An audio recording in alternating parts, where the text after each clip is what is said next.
This video, Real Experts Don't Buy the Death Rate Scam, is original content produced by free speech community building and knowledge sharing platform truthwillout.online, based on an article with the same title written by Mike Walsh from the Ethnic European website. In announcing the most far-reaching restrictions on personal freedom in the history of our nation, Boris Johnson followed the scientific advice that he had been given. I'm a recent retired professor of pathology and NHS consultant pathologist, and have spent most of my adult life in healthcare and science. The simplest way to judge whether we have an exceptionally lethal disease is to look at the death rates. Are more people dying than we would expect to die anyway in a given week or month? Statistically, we would expect about 51,000 to die in Britain this month. At the time of writing, 422 deaths are linked to COVID-19, so 0.8% of that expected total. On a global basis, we'd expect 14 million to die over the first 3 months of the year. The world's 18,944 coronavirus deaths represent 0.14% of the total. These figures might shoot up, but they are, right now, lower than other infectious diseases that we live with, such as flu. No figures that cause drastic global reaction. At the time of writing, the UK's 422 deaths and 8,077 known cases give an apparent death rate of 5%. This is often cited as a cause for concern, contrasted with the mortality rate of seasonal flu, which is estimated at about 0.1%, but we ought to look very carefully at the data. Are these figures really comparable? Most of the UK testing has been in hospitals where there is a high concentration of patients susceptible to the effects of an infection. Any testing regime that is based only in hospitals will overestimate the virulence of an infection. Also, we are only dealing with those COVID-19 cases that have made people sick enough or worried enough to get tested. There will be many more unaware that they have the virus, with either no symptoms or mild ones. But there's another, potentially even more serious problem: the way that deaths are recorded. If someone dies of respiratory infection in the UK, the specific cause of the infection is not usually recorded unless the illness is a rare, notifiable disease. So the vast majority of respiratory deaths in the UK are recorded as bronchopneumonia, pneumonia, old age, or a similar designation. We don't really test for flu or other seasonal infections. If the patient has, say, cancer, motor neuron disease, or another serious disease, this will be recorded as the cause of death, even if the final illness was a respiratory infection. This means UK certifications normally under-record deaths due to respiratory infections. Now look at what happened since the emergence of COVID-19. The list of notifiable diseases has been updated. The list, as well as containing smallpox, which has been extinct for many years, and conditions such as anthrax, brucellosis, plague and rabies, which most UK doctors will never see in their entire careers, has now been amended to include COVID-19, but not flu. That means every positive test for COVID-19 must be notified in a way that it just would not be for flu or most other infections.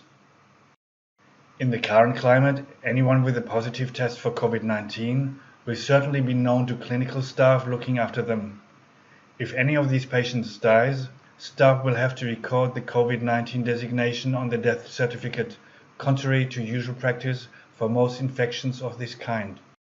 There's a big difference between COVID-19 causing death and COVID-19 being found in someone who died or other causes. Making COVID-19 notifiable might give the appearance of it causing increasing numbers of deaths. Whether this is true or not, it might appear far more of a killer than flu, simply because of the way deaths are recorded. If we take drastic measures to reduce the incidence of COVID-19, it follows that the deaths will also go down. We risk being convinced that we have averted something that was never really going to be as severe as we feared. This unusual way of reporting COVID-19 deaths explains the clear finding that most of its victims have underlying conditions and would normally be susceptible to other seasonal viruses which are virtually never recorded as a specific cause of death.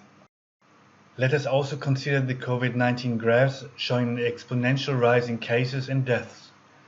They can look alarming, but if we tracked flu or other seasonal viruses in the same way, we would also see an exponential increase. We would also see some countries behind others and striking fatality rates.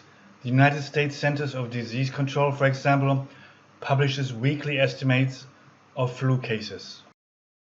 The latest figures show that since September, flu has infected 38 million Americans, hospitalized 390,000 and killed 23,000.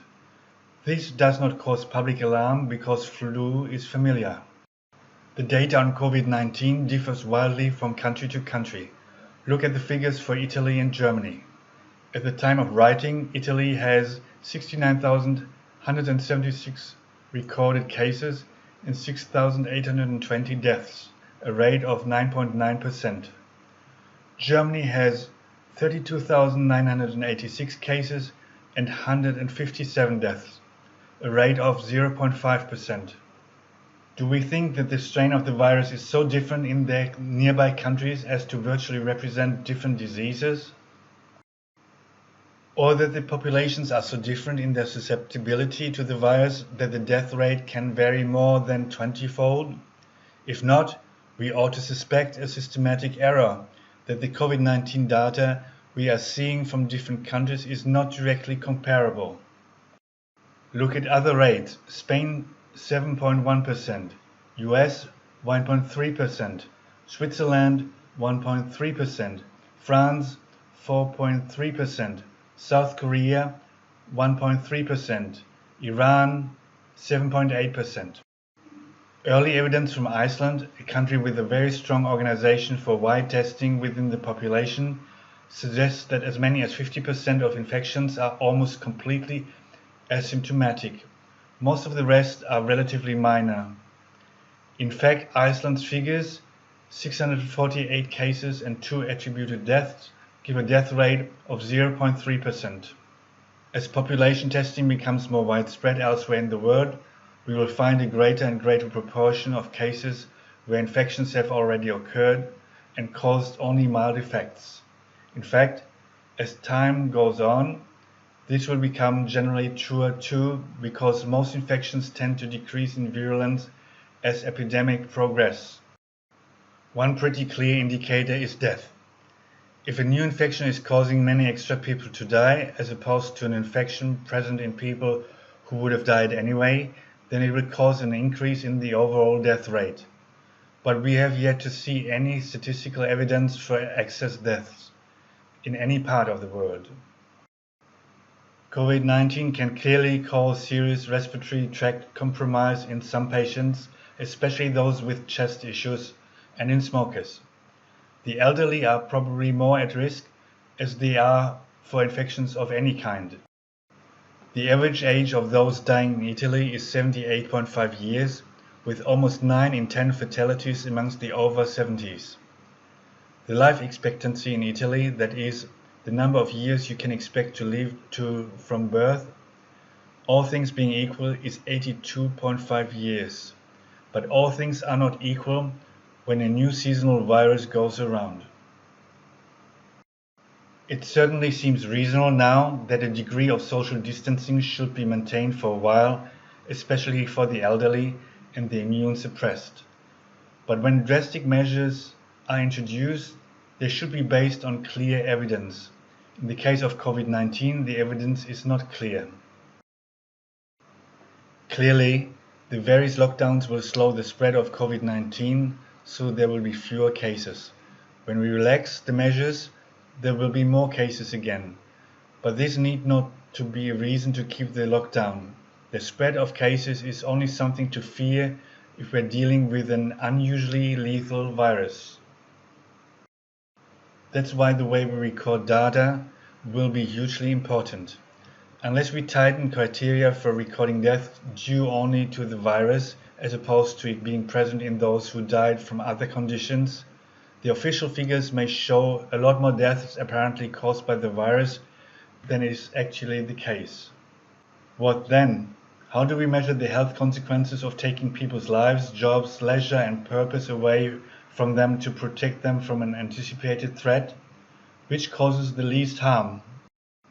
And what about the effects on food production and global commerce that will have unquantifiable consequences for people of all ages, perhaps especially in developing economies? If you enjoyed this video, please like, share, comment and subscribe to the channel. Our first critical milestone to reach is 1,000 subscribers and 4,000 viewing hours.